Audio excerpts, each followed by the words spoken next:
Good evening, everyone. This is Komal Tyagi from Team Taxmann, welcoming you all to today's live webinar on GST implications on various compensations and refund time limits thereon.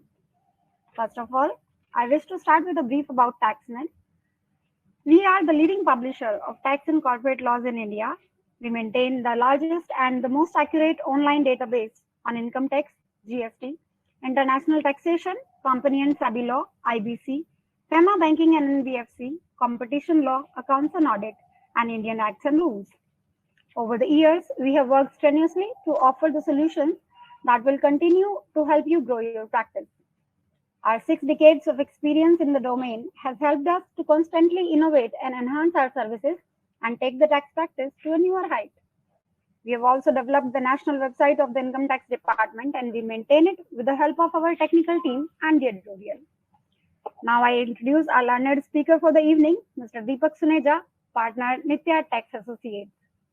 Mr. Suneja has experience of over 9 years in advising clients on complex indirect tax issues, structuring business models, and planning supply chain in the field of indirect taxes. Deepak's expertise includes law relating to GST, excise duty, service tax, customs duty, and FTP, etc. Welcome, sir. This is our pleasure to have you with us. Now, before we proceed, here are some tips for the participants. You might well be on mute. However, you may post your questions in the chat box available on your right-hand side. Your questions will be answered by the speaker during this session or after the session by the R&D team. A copy of the presentation on the subject matter shall be sent to you in email for your future references as well. Now, without taking much time, I request Mr. Deepak Suneja to address the audience. Over to you, sir. Thank you. Thank you, Komal. Thank you. Hello, everyone, and good evening. Today, I have an opportunity to discuss 2 very interesting issues, and during our presentation, we'll be discussing the cross linkage between them. But what we'll be discussing is the taxability on liquidated damages or any other damages, compensation, penalty, etc. And secondly, we'll discuss the Supreme Court extension order, which has extended limitation under various laws. So, and at last, we'll discuss how these 2 issues can be linked otherwise. So, we'll start with the taxability of damages, penalty, and compensation. And to start with, let us firstly understand what these words are. Damages, penalty, and compensation. So if you see damages or liquidated damages, is something which the party pays for breaching a contract. Penalty is something which is paid, which is as a punishment of doing something which is against a law or a contract. It is something as a recompose or a payment for a work done. So, and just 1 second.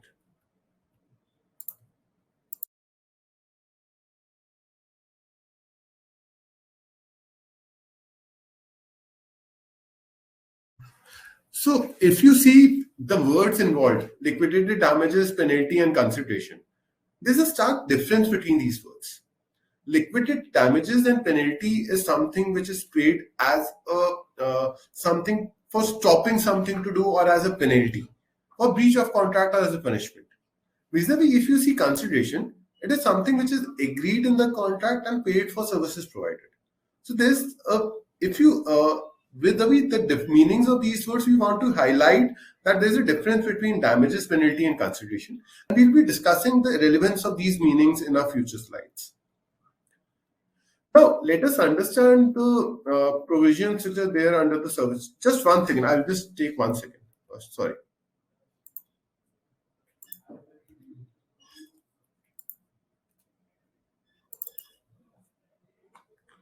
कुछ changes.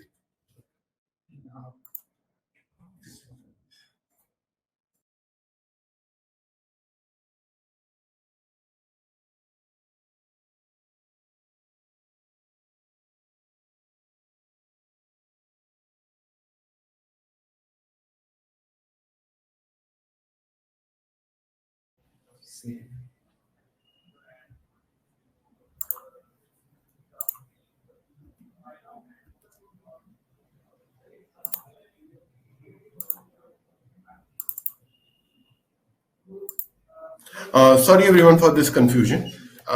So we discussed the meaning. Now going forward, what were the provisions, or I'll say the position under service tax in GST? Till 2012, the positive list regime under the service tax, there was no category for to cover such services. So if you recall, whosoever has done work under the positive list regime recalls that there were several categories. I recall 107, 110, wherein for each service there was a description, and there were many disputes whether a service would be covered under that description or not. And the department also had a hard time discussing or contemplating whether the coverage would be there under this service or not. So till 2012, these, I'll say, activities, there was no question, because even the department did not have any entry within which they could have covered this. But post 2012, the concept of declared service was introduced. Now, declared service basically, as was defined to include any service and listed in a particular section. And that section had a clause agreeing to do an obligation, refrain from an act, agreeing to the obligation to refrain from an act, to tolerate an act, or to do an act. So I'll just take a couple of seconds for you guys to absorb that in this definition of agreeing to do an act, refrain from an act, or tolerate an act, whether these words of compensation or let us say damages or in that context any other penalty which is agreed, would it be covered under this clause or not?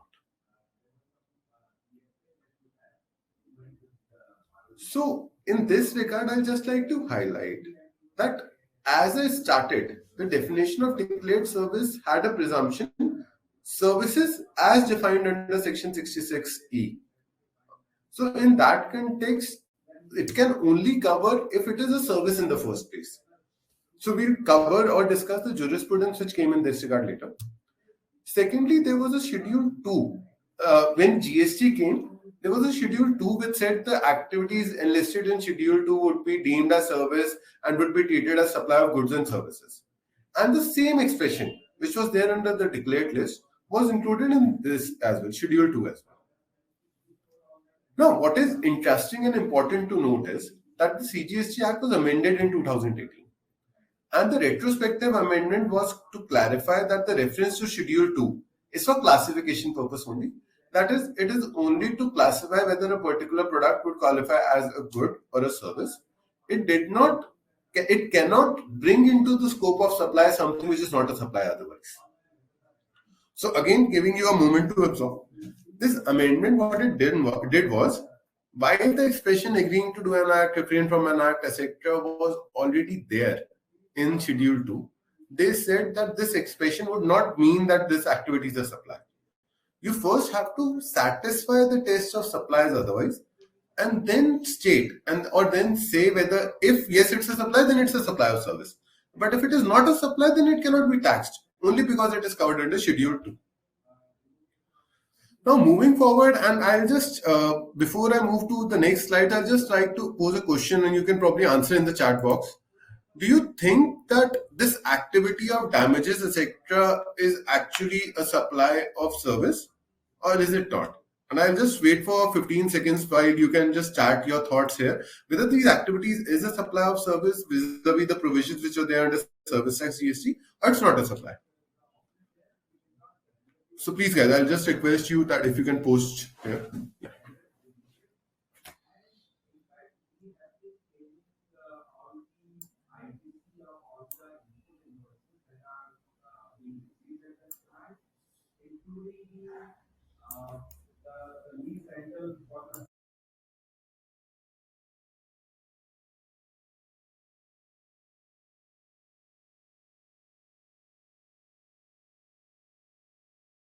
Getting answers, just a couple of more seconds. Okay.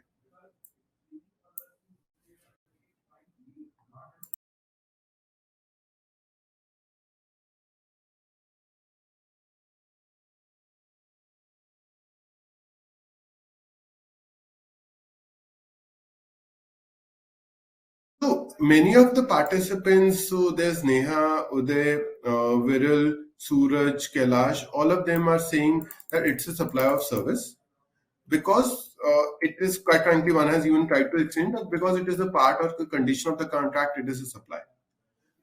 But let us now understand what the nature of these transactions are. And I'll start with an example before I proceed to come to my next slide. So again, a question to you, everyone. If let us say you jump a traffic light unknowingly, but mistakenly you jump a traffic light, and at the other side of the traffic light, there's a traffic inspector who gives you a challan. He tolerated the act of you to jump the traffic light. Did the traffic inspector or the government of Delhi or whichever state you are in, did he supply the service of allowing you to jumping the traffic light? Or is it actually in the nature of fine and therefore no supply? I'll request everyone who just answered just to give it a thought. I'll take 13 more seconds here, and I'll just request everyone that if let us say you're jumping a traffic light, there's a challan for that, there's a penalty for it. Is it a service which the government has provided to allow you to jump the traffic light, or is it not a service?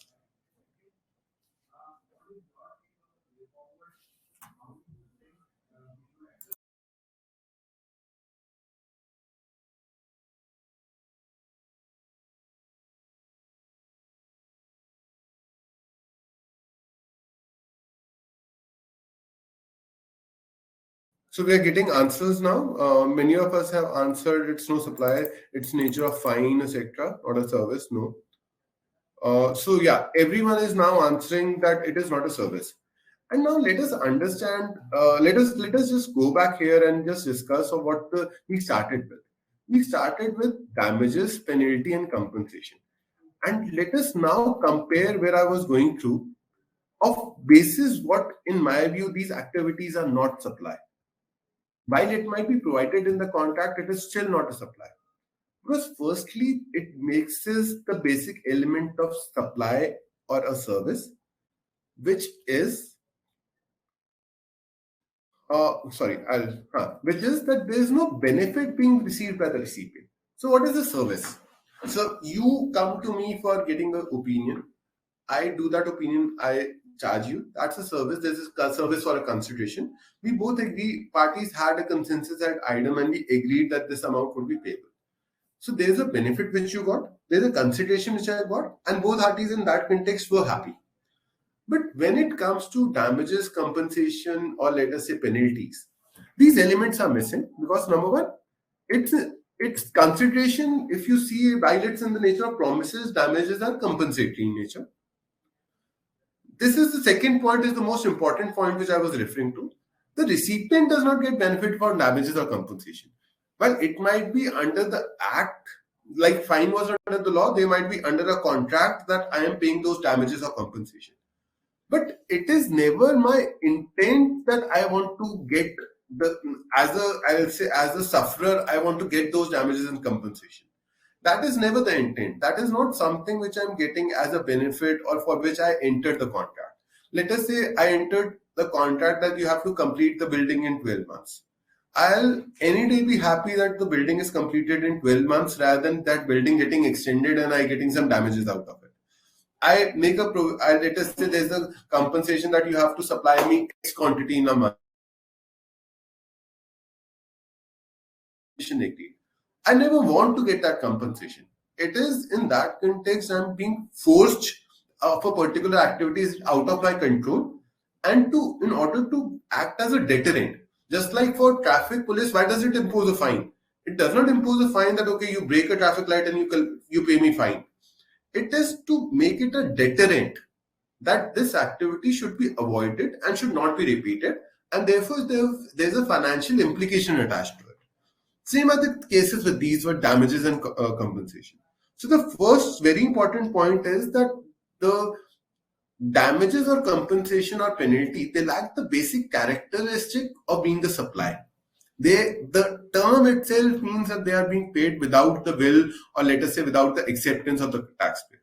I'm saying in generic cases. Of course, there may be a case that okay, I had an option, I decided to get some money and willingly tried to do something. So in one of the advices, there was a point that yes, if let us say that is being done willingly, these same terms or the terminology might still be a consideration. But in cases wherein they are present in the contract as a deterrent, therein there is no element of service which are there. And another, I'll say, important or interesting point is that they also don't form consideration in those cases. Because if you see, there are two terminologies which are there under different laws. One is consideration and other is compensation. If you it's not that these terms have not been defined or let us say discussed under the erstwhile judgments or laws. There have been sufficient jurisprudence in this regard, wherein they have distinguished that let us say a compensation cannot be termed as a consideration, and let us say penal clauses in the agreements to protect the commercial interest is actually compensation, not a consideration. So there is no will of the parties in that context that they want to get a compensation. The primary intent of the parties is not to get those, but as a safeguard measure, they agree that okay, we'll be getting these points.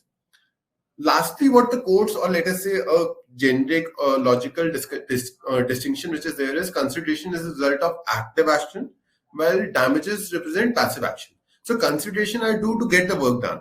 Damages usually are okay, I could not do something, there was a loss to you, and therefore damages are there. And if you see the contract laws, etc., sometimes damages are challenged to prove that yes, there was an actual loss, and in several cases the courts are able to prove. So moving here, that if you see the activity of the activity, if we see whether this is the supply or not, basis two reasons. Number one, because of the basic element or absence of absence of supply in this. Secondly, because there is no consideration, it's in the nature of compensation, and therefore there should be no GST applicability on this. So we'll now have two more parts to go here. Firstly, I'll be discussing the jurisprudence which has come on the issue, and then I'll be discussing a suggestion or a way forward that what should be. And because if you see in this thing only, many of us, when I asked you it's a supply, they were yes, and therefore when we compared it to find there was no. So what to do in this confusion? Because this confusion is not something which is unique to you. Many, I'll say, taxpayers across, and for that matter, even the department authorities across have been facing with this confusion. So I'll just first start with the jurisprudence and then we'll go to the next step. So under service tax, first I'll start. And this is a unique or an important issue that if you see on these lines, almost all judgments under service tax are positive, tribunal and above. So basically, notice pay, there was a High Court judgment, there was a sested judgment that no, notice pay is not a supply and therefore no service tax is payable. In lemon tree, there was a cancellation of advance money, cancellation fee. So we are I'll say it's in that context akin to damages, penalty, compensation, etc. For which again the sested had no GST to be payable on that. Under Southeastern Coalfield, the compensation was paid for cancellation of a contract. They said no service tax on this because it is not a service. Then you have canned food and industries wherein because of getting lesser work allotted, they paid GST. Again, in this case, they said this is not a supply of service and therefore no GST to be paid on this. I'll just take a moment on this, and what all these screen highlights is the courts are thinking in one direction. They're acknowledging the fact or distincting between that if let us say there's something which is as a deterrent, it's not a supply of service, it's not a consultation. All these cases are after 2012. So I'm not talking about cases wherein before 2012, because before 2012, even department did not contain this. And it took some time for the courts, so these jurisprudence are recent, I'll say comparatively recent. But all these have been going in one direction only, that okay, if there's a damage, if there's a penalty, if there's a compensation, no service tax should be levied by saying it's a toleration of an act which has been done. Because it misses the basic element of service, or because it's a consumption-based tax, it misses the basic element of consumption there. Moving forward to GST. GST, as you all must be aware, the areas usually are pro-revenue. So unfortunately, again, there has been a big gap vis-a-vis the service tax jurisprudence and the GST jurisprudence. So the Bombay High Court in this case held that there no GST would be leviable, but I'll not say that this is the valid precedent under GST, because in this case the facts are very specific. I'll say the court clerk was being asked, the question of GST leviability was on court clerk. And in this case, amicus curiae was appointed, and he, for several reasons, said that GST is not payable. Vis-a-vis these I'll say specific points were not discussed in detail. So while this is a positive judgment, I'll not say it's a precedence under GST. The advance ruling for notice pay, yes, under GST also they have started coming favorable, thankfully. But vis-a-vis all other points, like let's say liquidated damages, or let us say damages, or even compensation, there are many advance rulings which consistently have held, be it double AR, be it triple AR, which have held that liquidated damages or penalties or compensation, if they are arising out of contract, they are leviable to GST. So as you guys all started, and I also mentioned that this is nothing which the confusion is unique to you. Across only this confusion is there, and the authorities are also saying that this is leviable to GST. Now, before I move forward, a valid question which would be there in your minds is, so what to do? I told you this is under service tax, there is a jurisprudence favorable in that regard. I told you under GST, there is some negative jurisprudence, some positive jurisprudence. So what should be the way forward in that context? So in this regard, I'd like to highlight that if, let us say, because this issue, of course, would be disputable and is expected to be settled after quite a significant period of time. So in that context, if, let us say, the recipient is eligible to credit, or you are entitled to recover this amount from the recipient in addition to your consideration, I'll say you should take a commercial call to charge GST on this amount. However, we have seen several cases, say in contracts with the government, or let us say where the customer is a B2C customer, and all these are inclusive of GST. So one very common example that I see across is cancellation of advances. So an advance is received specifically for goods. So you receive an advance, you write off that GST, or let us say vis-a-vis advances being written off after 3 years after the limitation period. So there are many cases wherein the GST, if payable, would become a cost to you. In those cases, I'll suggest that the law, vis-a-vis the arguments which we discussed today, and the judgments under service tax clearly indicate. And in that context, there's no much doubt that no GST is payable on that. So in that context, why, if the amounts are significant, yes, you should definitely take a call.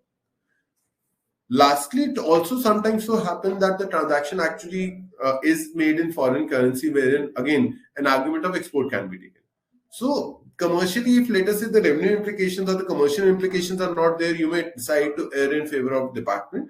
However, where the amount is becoming a cost to your pocket, you may as well consider to litigate this amount. And in our view, basis the jurisprudence which is there under service tax, this is a very good case to argue, and you should definitely argue that. Now I'll move to the implications of Supreme Court extension order. So, and during the end of this presentation, I'll also link what we discussed in this, the conclusion of that legally GST is not payable, commercially you may take a call. I'll be linking it in the end of this slide for Supreme Court extension also.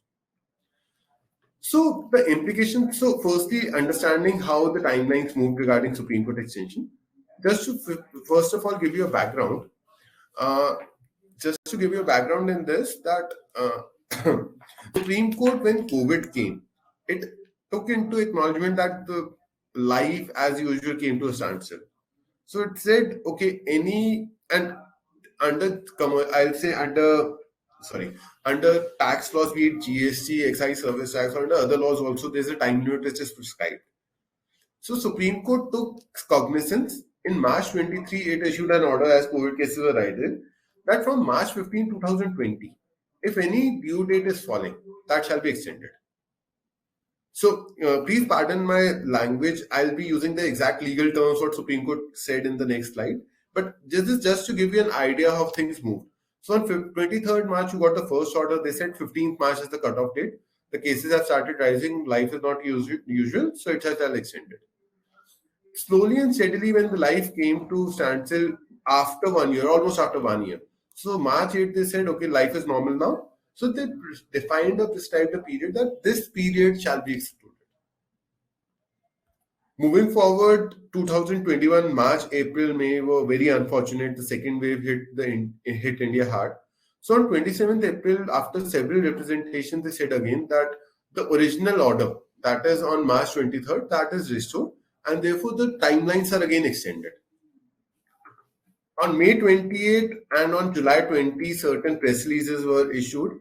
We'll discuss them in detail in subsequent slides, which upheld or which, let us say, gave emphasis to the Supreme Court order. And finally, putting an end to this extension after this entire second wave, even after third wave on Jan 10, they said, now things are coming back to normal. So period from 15th March 2020 to Feb 28, 2022 shall be excluded. So these are, I'll say, the timelines of various orders which have come. Now we'll be moving forward to what exactly did Supreme Court said in the relaxation.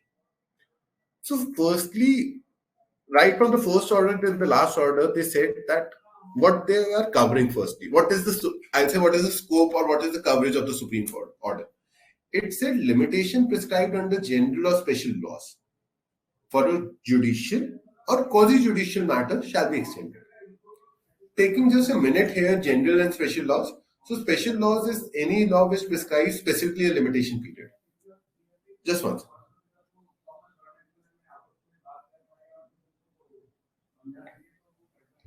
Yes. So in this case, if you see special laws like GST has a limitation period of 2 years for refund. It has a limitation period of 5 years or 3 years for issuing order or show cause notice, etc. So these are special limitation periods which have been prescribed.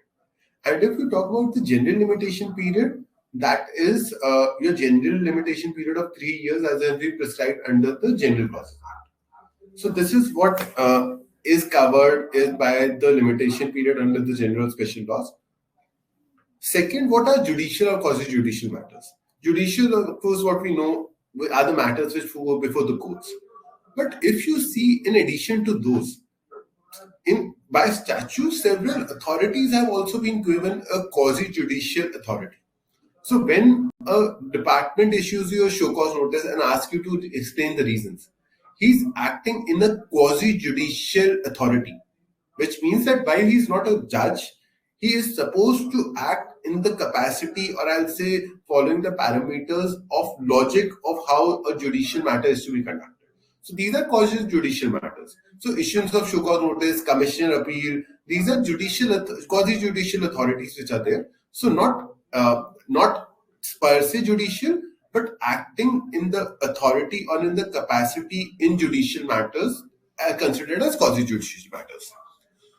So what would be to what matters would it apply? So the order of 2020 stated that it would apply to all petitions, applications, suit, appeals, any other proceedings would be covered under this, I'll say, ambit of Supreme Court orders. So if you see, it had a very, very wide coverage. All other proceedings did make it quite wide. Now, vis-a-vis all the orders, considering the last order in totality, the time period from 15th March 2020 till 28th March 2022 was excluded. They also said that let us say after this expiry, if the balance period is less than 90 days. So after, let us say on 15th March, if the limitation left was 1 day, from 1st March 2022, 90 days at least would be allowed. Because if they presume that on 15th March March 1, 2022, situation is getting normal. Since situation is getting normal, we guarantee 90 days to do all the pending work which is there. And they also acknowledge that if, let us say, a higher period of limitation is there, so if, let us say, on 15th March you had higher days, more than 90, 95, 100, whatever days, you'll be granted a higher period. We'll be discussing this in minuteness with an example in the later slides. But yes, just to give you an idea of what the Supreme Court said. Now, this Supreme Court order in itself brought several questions. What do you mean by quasi-judicial matters? What all would be covered, what all not would be covered, etc. So one of the relevant question was that this specific extensions under GST, or for that matter income tax, under customs, etc., whether those would be relevant or the Supreme Court order would be relevant. Because the authority, Article 142, under which this order was issued of the Constitution, whether it can override the specific provision, etc., all these points are under consideration. So in that so firstly, explaining what specific extensions were given. First extension was given under GST for the period March 20 to June 29 till 30th June. In this, except for tax payment, registration, e-way bill, ITC matching, etc., almost all the compliances which were falling between these two dates were extended. So if you see, the dates are very limited. From March 20th, not even 15th, March 20th till June 29th. This specific period was excluded. Under excise, the period was a bit larger, from March 20th till December 30th, but this one extension was given under excise. Under GST, a second extension was also given for the second wave. That was from 15th April till June 29th. But yes, again, if you see in this entire thing, the Supreme Court extension was much, much wider, and it had covered a much larger period than the GST, which covered a very small period. So a logical question is, okay, so if let us say under GST, I have to file LUT, or let us say I have to make export within the next number of days, can I apply the Supreme Court order? Let us say I was to file a refund, can I apply the Supreme Court order? I was to, let us say there's a delayed payment of tax, can I apply a Supreme Court order? All these questions were posed and started coming in the mind of the assessees. So circulars which were issued in this regard, so CBDT, CBIC, they took acknowledgement of the confusion which is prevailing, and they issued a couple of circulars. Firstly, the CBDT said that vis-a-vis filing of appeal, which is in that context, as I explained, is a quasi-judicial matter, they said whatever is more beneficial would apply. So they took cognizance of the of the Supreme Court order. They said it would definitely apply for the issue of filing appeal before Supreme Court, which again, as I discussed, would fall under the quasi-judicial matters authority. CBIC, however, bifurcated the cases into different baskets. So CBDT circular was only on appeal. CBIC circular actually said that the appellate authorities, yes, it would get covered under this order. But when it comes to original jurisdiction, that is like issuance of show cause notice, it would not get covered under the Supreme Court order. Similarly, they said that no extension is applicable for any proceedings to be initiated by the taxpayer. So I was discussing, let us say, any action, or let us say export dates, etc., payment of tax, even refund applications, those would not be covered. Also, they clarified that any other timeline under GST is not extended. So those would get covered by the respective extensions which are given by CBIC and CBDT. Sestet in an internal circular clarified, again a quasi-judicial authority, so this clarified the condonation application should not be filed, and all the cases covered by Supreme Court order, the extension would automatically apply. So here, just pointing out or just highlighting what I wanted to say. If you come back to this, I'll say firstly the Supreme Court order. They said all the quasi-judicial matters, all the petitions, applications, suit, etc. affected. They never extended any specific things in that regard, be it return filing, payment of tax, etc. Those, if any, were extended by GST twice for a limited period. And then the circular also clarified to this respect. However, 2 points of circulars are in this context relevant, which I'd just like to bring your attention to. One point is when it says that it does not apply to original jurisdiction, that is issuance of show cause notice. Second is when it said that any extension on proceedings initiated by taxpayer, it would not apply. So if we saw the quasi-judicial authorities when it said any proceeding, that is very wide. It should apply to issuance of show cause notice. And then second points come to the applicability on the refund. And for that, before I share my view, I'll also share the jurisprudence on this.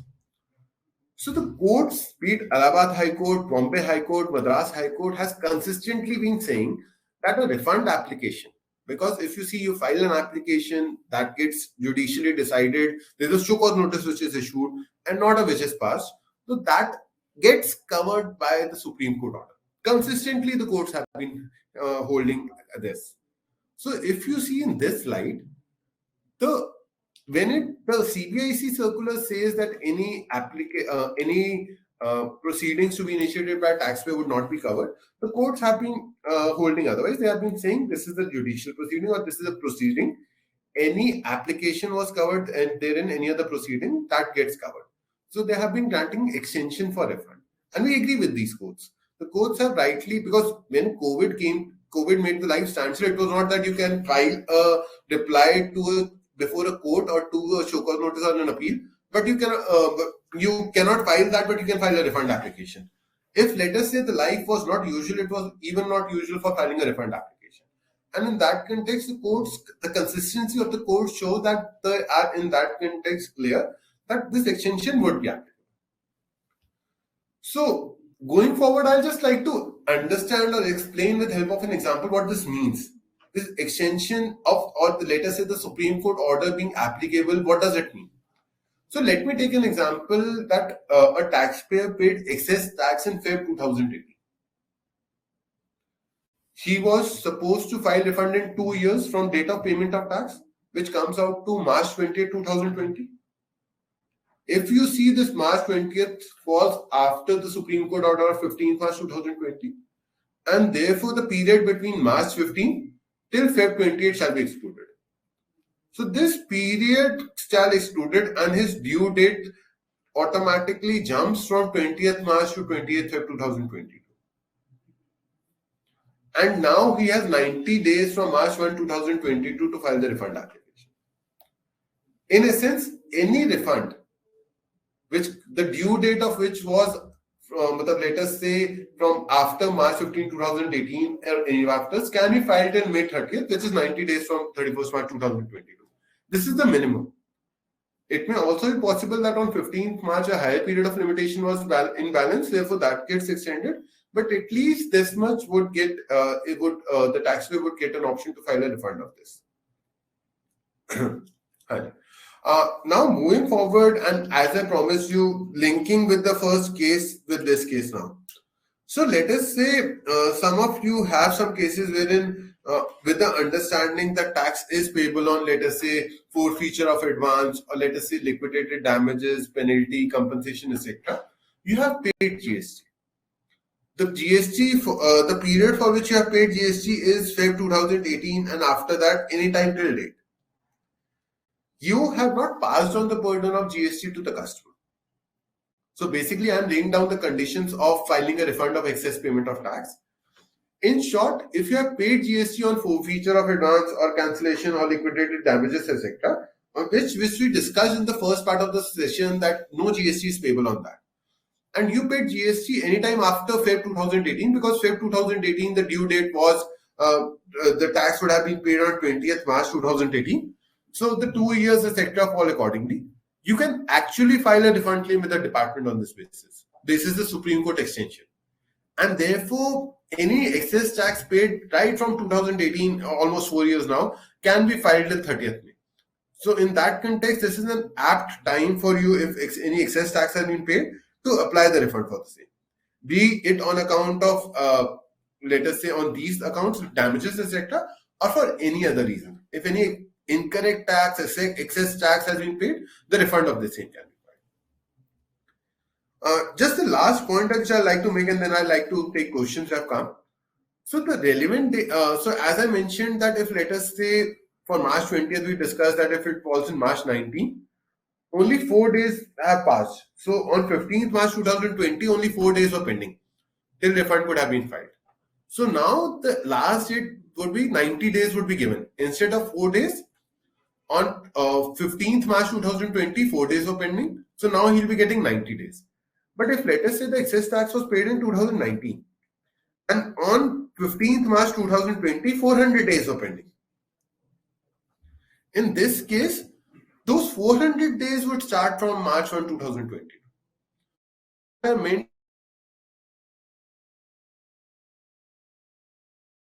Taxpayer to file the refund. And if let us say on 15th March 2020, higher period of 400 days was available, that would be the period where the refund can be filed. So this is it from our side. I'll just look at the question and answer round. I'll just get back if let us say any questions are there. Just one second.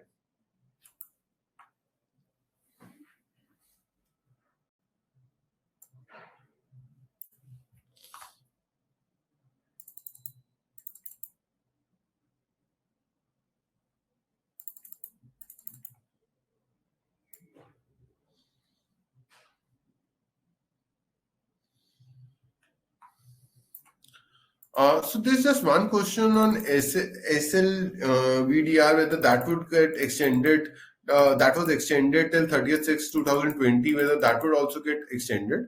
So in that context, Neha, that was not a judicial proceeding. While I'll cross-check and I'll inform the Taxmann team what our final views are, but in my prima facie view, that was not a proceeding in which the action was to be taken, or neither an application, or let us say neither a judicial application was to be conducted.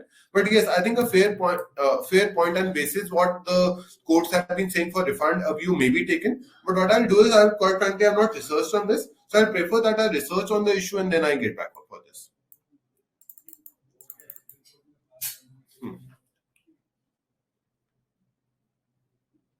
So any other questions? I think we can wait for a minute, and then if any other questions come, we'll answer that.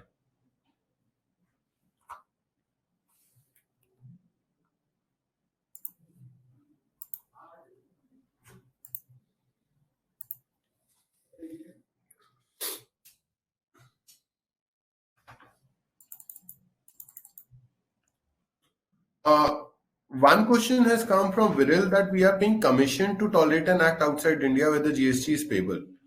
So in this case, Viral, if let us say firstly, if you're paying commission to a party outside India basis the place of supply, no GST is payable under RCM. However, if let us say it's a toleration of an act, well, these actually are two different things. They cannot be same. It would either be a commission or an amount towards toleration of an act. But if let us say it's in commission in the nature of intermediary, otherwise also the supply would be outside India and therefore no tax would be payable. Or if it is a toleration of an act, then also that you can be taken if it is becoming a cost to you. But what I'll request is, if you can just write a query in detail or clearly to us, we'll probably give you an answer. Our mail ID is also given here. Next question. So Prerna, your question is that let us say money was given to purchase land, and then thereafter that land could not be purchased and the money was forfeited. Whether GST or tax is payable on that? So no, it is not. It does not get, because what is there is forfeiture of an advance in that context. So forfeiture of an advance does not qualify to be a service, and as we discussed during the session, there is a judgment for that also. So no, forfeiture of an advance or cancellation of an advance is not a supply of service in our view.